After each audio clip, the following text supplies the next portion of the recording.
So yeah. Sorry, Devo. Joe couldn't even cheat the dice. He has a camera now. Yep. Mine is actually pretty quick. I've been very busy the last couple weeks. I did finish up the Demon Slayer Hashira training arc. Zoe and I sat down some night this past weekend and we'd already watched the first 3 episodes, so we just went from 4. And it's only like 7, I think. It's 7 or 8, and we just burned through them. It was the art stuff, blah, blah, blah. So good. So that got put on for you, Kurt, is Demon Slayer. Yep. There. But, and I finished up the Shield Hero season 3, and I was like, okay. I'm not really nerding out about much, but I am actually excited about this weekend. I finally got my game show, Fandom Face-off, set up for CONjuration, and CONjuration is a magic convention, but like magicians, not the card game. But really, it's heavy into Harry Potter, from what I understand. They have a whole track, Joe. This is why there's 50 million sorting panels. They have a basic track that is just sorting. The whole programming for a week is just sorting. Shane Burton, Tyra's husband, is on a panel sorting the SEC. So he's going to love that. Yeah, it gets like that, Kurt. Like, I'm sorting Supernatural in My Hero Academia. Joe, you're sorting somebody, aren't you? No.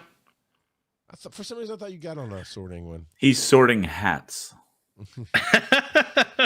He's my designated driver this weekend. So anyway, I actually true story. Even though Joe was going to help, Joe offered. I asked. He said, "Yeah, I'll help you." I just never made time to sit down with him and help me. Is this a good Harry Potter joke? But I'm actually pretty proud of the research I did today. I have watched the movies. I am familiar, but I really want to just have just enough knowledge to have the joke land with those hardcore fans. Either aggravate them, like I do with the anime people, and Jared knows that joke, or go, "Oh, those are really hard decisions to make against each other." So, and sadly, Princess Leia pretty much got eliminated from the entirety of the game. She just wasn't fitting the categories anymore, and nobody. And I've played this game 3 or 4 times now, and nobody ever picks her in the choices, and I would think otherwise, but yeah. Maybe it's not the choices that are the problem, but the questions, Charles.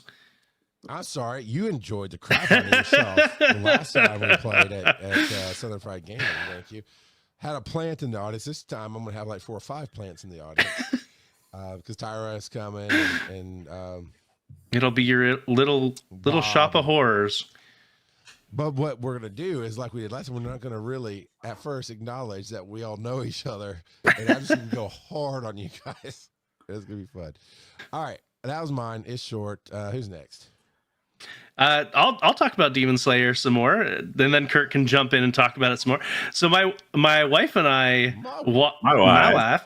So I had already watched it when it originally aired in Japanese with the subs. My wife always waits for the dubs.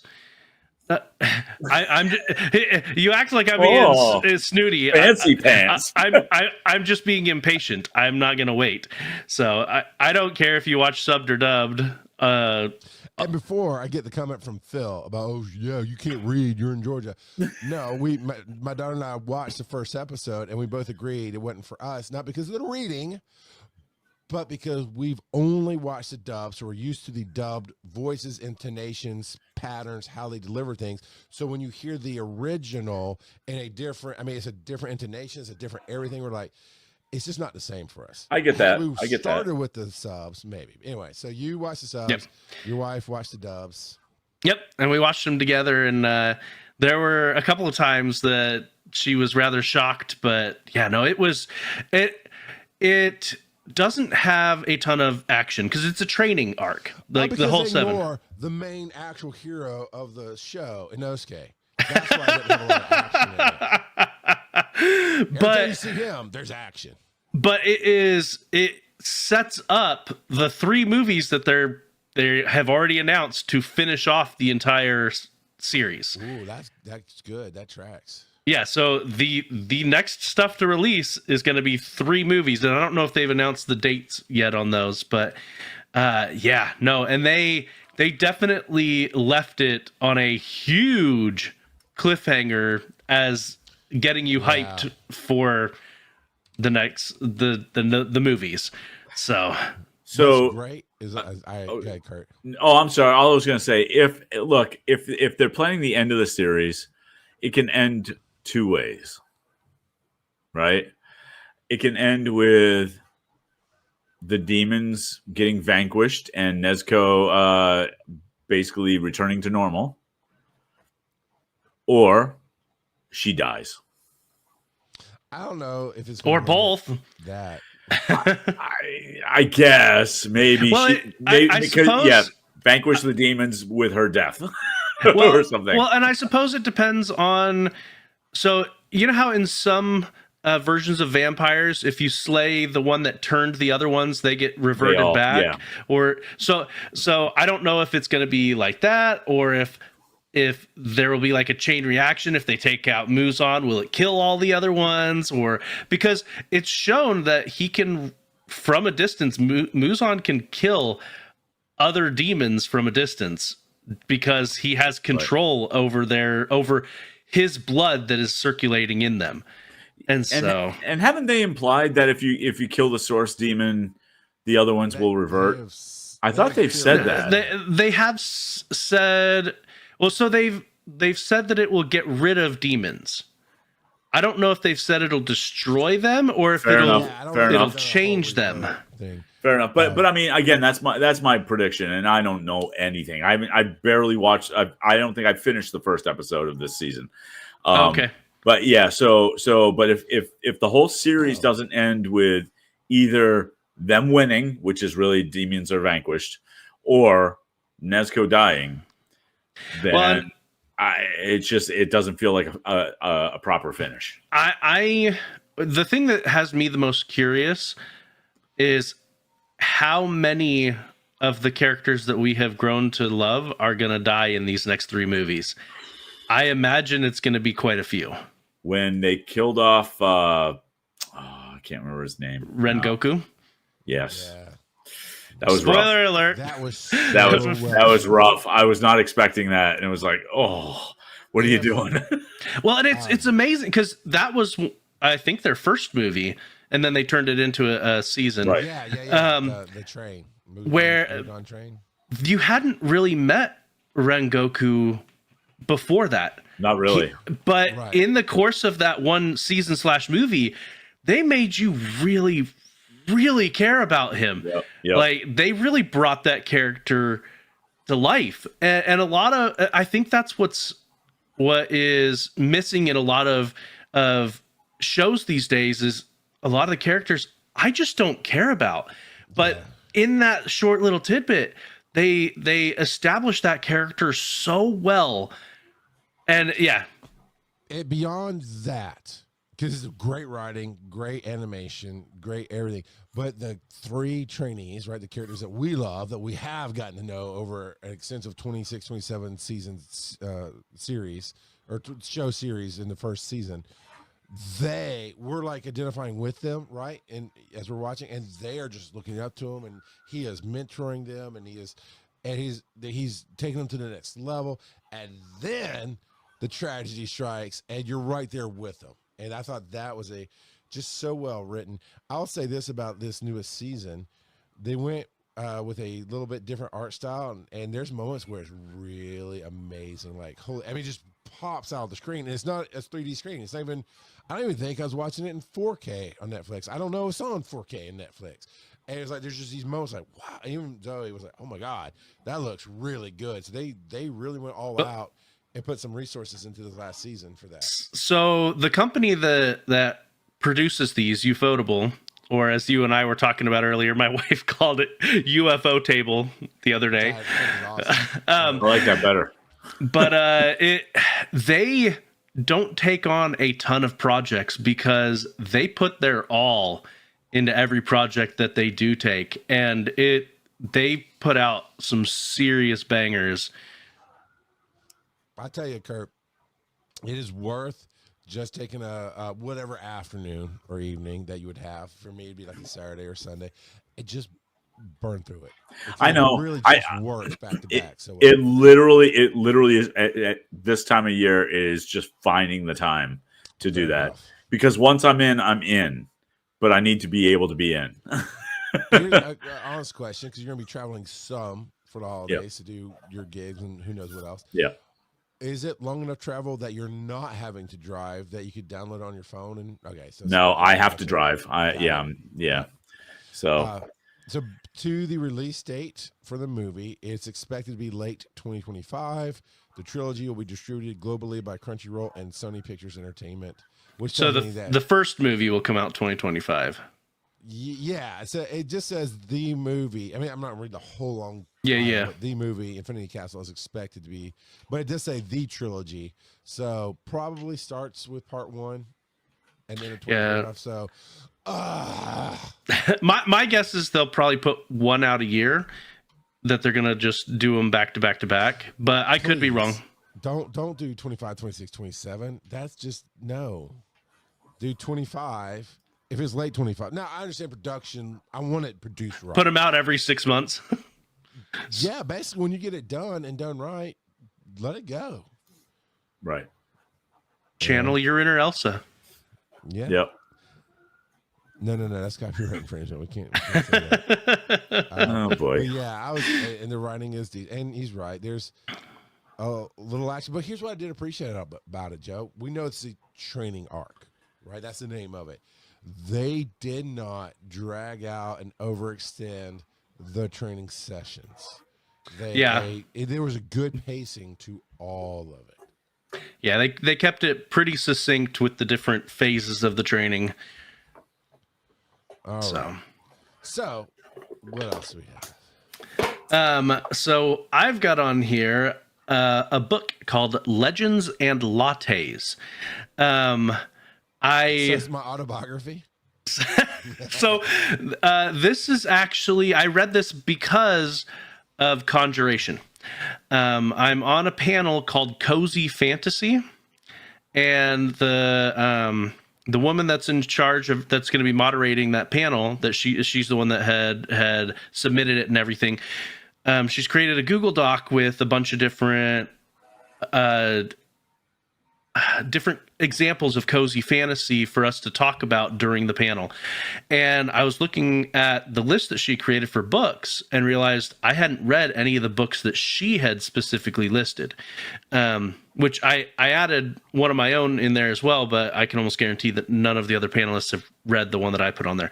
So I was like, if I want to actually participate in this, I should probably read at least one of the books that's on this list. And so I looked up recommendations for cozy fantasy to see how it matched up with her list, and Legends and Lattes was one of the first ones that popped up. And it's a story about an orc who, she is tired of being an adventurer and the violence and the killing and all that. She's over it. And so during her adventures, she had found a city that sold coffee, and it was her first time having coffee, and it was an amazing experience. She loved how it made her feel and the warmth that it spread, and so she wanted to bring that elsewhere. So she opens up a little coffee shop in another town, and so it's all about her and her coffee shop. One of the things with Kurt's giving me a weird look. It's because it's going to take a twist somewhere that nobody expects. No, so it the thing like Gilmore Girls meets WoW. I mean, kind of, I guess. I've only seen snippets of Gilmore Girls, but the thing about cozy fantasy is it's almost always really low stakes throughout. So there's not really any fighting or anything like that. There is some conflict, but it's not fighting. That should make sense, but it sounds like a Hallmark movie. Oh no! It kind of is going to repossess my coffee shop if I don't get 50 drupals or whatever. So, but it's her struggle to also move beyond her past life and not to use violence all the time to settle any of her issues. So, Charles would just have read the Wikipedia, and that's 100% true. I read it specifically because of CONjuration, but I actually ended up liking it quite a bit. So I'm excited to talk about it on the Cozy Fantasy panel this weekend. So I thought sure you were going to say it's called Legends and Lattes because the coffee's made out of the ground bones of demons. And gains the drinker superpowers for 20 minutes. There is some. They actually call it gnomish coffee. It's not just coffee. The gnomes invented it in this world. Oh, okay. So you get shorter too. It's a latte. It's little as it stands. Right. You get that much coffee and that much milk. It's very gnomish. Oh boy. So, and then the other thing I have on here is AutoHotkey. Yeah, Joe finished hacking the game, is what he's saying. Kind of, yeah. Okay. So a couple weeks ago, I talked about how I had been messing around with a script for Final Fantasy VIII. Well, I've made the script a lot more robust. It's almost 800 lines of code at this point. And basically, you can, once you have it configured, you just turn it on, and it will max out 4. So that's about half of the stats of your characters in Final Fantasy VIII. Granted, it takes like if you're starting from super low level to maxing their stats, it's going to take probably about 100 hours of gameplay for this script to run. But yeah, so I have gone through and I have maxed out those 4 stats on all of my characters. In Final Fantasy VIII, the hour, it has the time that you've been playing, and once you hit 100, there's not another character there, so it changes the color of it and starts back at 0. Well, I've changed the color a 3rd time, so but yeah, I'll probably end up making a video explaining how to use it and making the script available for anyone that wants it. But yeah, that definitely, there was I think you were talking about that, and I put in a topic that you should have brought in tonight of, have you ever leveled so much during the game that when you get to the boss fight, it's nothing. It's just like, oh, I killed it. So I was fighting some level 50-ish monsters at some point, and they were doing like 2 damage to me when I have 9999 health. So yeah. So he all this effort on a game that's 20 plus years old. Yeah. And that's the one with the big gun blades and the leather motorcycle jacket dude. Yep. Right? Yeah. That's the one. My first one, and I loved it. And I did beat it. I it did is not ever fantastic. change the color of my stats though. Yeesh. All right. So when does this become a intervention, Kurt? I know. So yeah, so my nerding out thing is 3D printing again, but here's a couple reasons why. One, I put it in the Discord, and if you want to see it, you need to go to the Discord. But the picture of the Mario that I printed out for my granddaughter's birthday, it turned out fantastic. It really did. I was very, very happy. I did not glue it together. It was all either snap in or just loose so that you could pose it, which was very cool. It was the present of the day. My granddaughter could not stop playing with it. Everything from popping its head off to taking the hat off and taking the Mario emblem out of it and just putting it back together and everything. She was obsessed, and it is awesome. It was, and then I got all kinds of questions from folks, and might get my first commission piece out of the whole thing. Because somebody said, "Hey, can you print a Cheshire cat? I'll pay you." And you're like, and yes, and again, yes, I don't even know where I'm going to get the model yet, but it's like, yes, I can. and where can they see these photos? On the Discord in our 3D printing room. I'm so glad you mentioned our Discord. If you go to Linktree/wise_n_nerdy, you can find our open to the public Discord. Right? Open to the public? Do we ever open it to the public? I think there's. I don't know if it's on our Linktree, but there's definitely on our website down at the bottom. Oh, sir, I built a Linktree. It's there. Yeah. You're like, it's there. Okay. And if it's So- not, do not tell me on the show. We'll fix it after in post.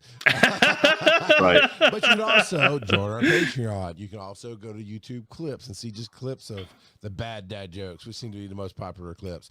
Or you can see the whole show on YouTube. You can subscribe to the podcast.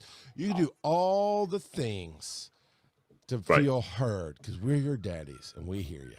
Right. So one of the things that I'm launching this weekend is I am going to be starting up a 3D Etsy shop to sell prints, and I'm working on Christmas prints right now. And I think I posted a picture of the Christmas tree box in the Discord as well, with some little mini figures coming out of it. Yeah. Yep.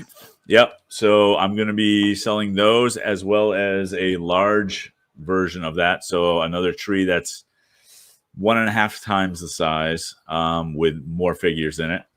And that'll all be on the Etsy shop.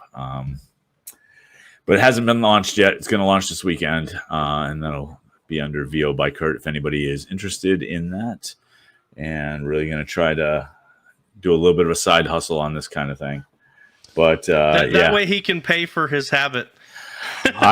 Well, look, some of the companies have had Black Friday sales already, so I may or may not have gotten another box of 10 rolls of filament a couple days ago, and actually had to buy an emergency red roll of filament, which thanks to Amazon got delivered same day because I ran out of red while printing Mario's hat the night before the birthday party. Oh man.